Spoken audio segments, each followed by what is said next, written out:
All right, this is going to be my right out of the theater reaction for Furiosa. This was a movie I was really looking forward to because I really liked Mad Max Fury Road, and this is a prequel to that, and it was a lot of fun. Honestly, I think like right off the bat, I probably like this just as much as Mad Max Fury Road. I'll have to really like sit down, think about it, maybe watch Furiosa again to get that definitive answer of which one I like more, but this was a really good movie, like really, really good. And I love prequels because it gives you more context and more story towards characters that you like. Because in Mad Max Fury Road, I think pretty much everyone, like a character that everyone really likes in that movie is Furiosa. She's a very interesting character. And it was just nice to see her backstory and how she became who she was in Mad Max Fury Road. So yeah, the movie, really, really solid. Action, obviously, amazing. Visuals were amazing. Really high octane, which I know is cliche to say in a movie about cars and stuff, but it was like fast paced once we got to Anya Taylor-Joy, because almost the first half, I think it was like maybe 40-50 minutes, we're actually with like 10-year-old Furiosa, which I was not expecting it to be that long. I thought it would be maybe like 15 minutes at the beginning of the movie, and then we are with Anya Taylor-Joy. But no, the child actress, she was really, really good too. Like, damn good. Her acting was great, and it gave you more subtext to Furiosa as a child, because that was always the big thing in Mad Max Fury Road. It's like Furiosa was taken as a child, she's now with Morton Joe and all that, but we don't get to know how or why or any of that.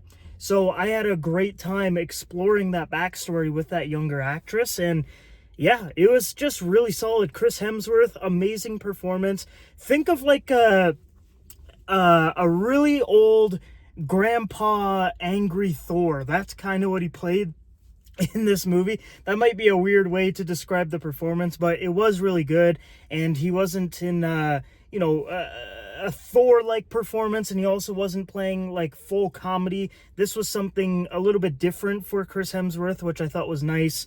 The pacing I thought was pretty good. Like, this is a pretty long movie. I think it's like 2.5 hours, and I didn't really feel it. Like, I was having a good time the whole time, pretty much. Like, yeah, the beginning might have been a little bit slow because like I said, I wasn't expecting 40-50 minutes of the younger actress playing Furiosa. But once we get to Anya Taylor-Joy, wow, it really picks up. And that's not to say I didn't like the stuff with the younger actress, because I really did. It was obviously just slower than with the Anya Taylor-Joy stuff. The action, the sound design, everything was great. I don't really have any glaring negatives. Like, there was some stuff where I was kind of like, okay, that doesn't really make a lot of sense. Like, how do people not notice her, But, yeah, because she, like, escapes a Morton Joe and all that, and then she just, like, pops up, but, like, no one's like, oh, where did this person come from? But, yeah, just little things like that where I was like, okay, that doesn't really make a lot of sense, but not a big deal.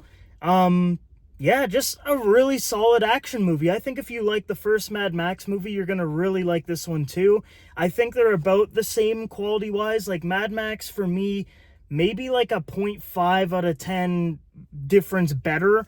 Like, I think Mad Max Fury Road, I gave it like an 8.5. I would say this is probably like an 8, maybe an 8.5. Like I said, I think they're about the same, but I won't really know until I watch Furiosa again. But needless to say, it's a good movie. Definitely check it out in theaters. I've seen a lot of people saying like, oh, I don't know if I want to go for like a Furiosa movie. And I'm like, it's a Mad Max saga movie, Like, the quality is there to go see it in the theaters. I don't know why you wouldn't. I saw it in IMAX. The sound was amazing. Chef's kiss with all the cars and guns and all that. Yeah, really good time. Definitely recommend to see it. I'm probably going to watch it again, maybe on like a cheap Tuesday or something, just so I know whether or not I like this one more than Mad Max Fury Road, or the same or less. I don't really know right now, but there's a lot of really good characters. It expands the story. We get to see different locations in this movie too, which was nice. Yeah, definitely check it out. That's my out of the theater reaction. I had a good time. Definitely recommend it. If you guys have seen it, let me know what you thought.